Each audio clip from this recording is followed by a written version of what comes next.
If you look at the trends in modern medicine, diabetes is a $110 billion annual industry.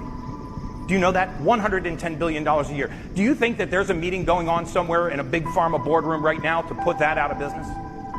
Oh no.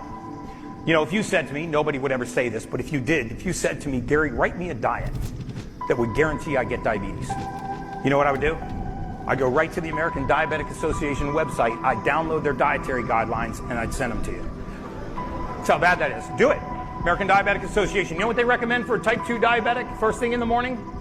Glass of orange juice, bowl of oatmeal, with crushed brown sugar and natural honey. As a snack, yogurt with fruit on the bottom. 44 grams of sugar.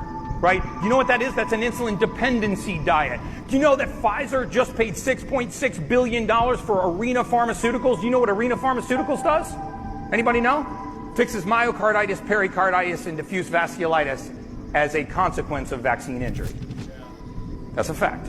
So we need to understand that sometimes powers to be don't necessarily have our best interests at heart, but God has our best interests at heart. Interestingly, the same people that make folic acid, Monsanto, also makes Vyvanse and Ritalin. So folic acid is the leading cause of ADD, ADHD, and manic depression, and it's treated with Ritalin, Vyvanse, and Adderall. Just a coincidence, another coincidence I'll point out for you, not being a conspiracy theorist. 50% of this audience is clinically deficient in vitamin D3. 85% of the African American population and Latinos, because of the pigment of their skin, are deficient in vitamin D3. This is why COVID disproportionately affected minorities. Had nothing to do with their minority status. It has to do with the pigment of the skin. The darker your skin, the lower the vitamin D3. The lower the vitamin D3, the higher the all-cause mortality and the weaker the immune system.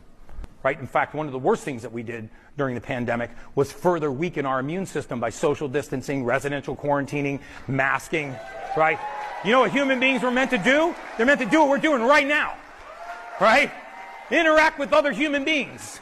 Right? That builds a strong immune system. One of my favorite sayings is that aging is the aggressive pursuit of comfort. The more aggressively we pursue comfort, the faster we age. The reason why most of us don't exercise or take cold showers or do cold plunges or like to diet and deal with a little pang of hunger is because we don't like to be uncomfortable. The more comfort we seek, the faster we age. We've got to stop telling grandma not to go outside, it's too hot, not to go outside, it's too cold, just to lay down, just to relax, to eat at the first pang of hunger. That's all nonsense.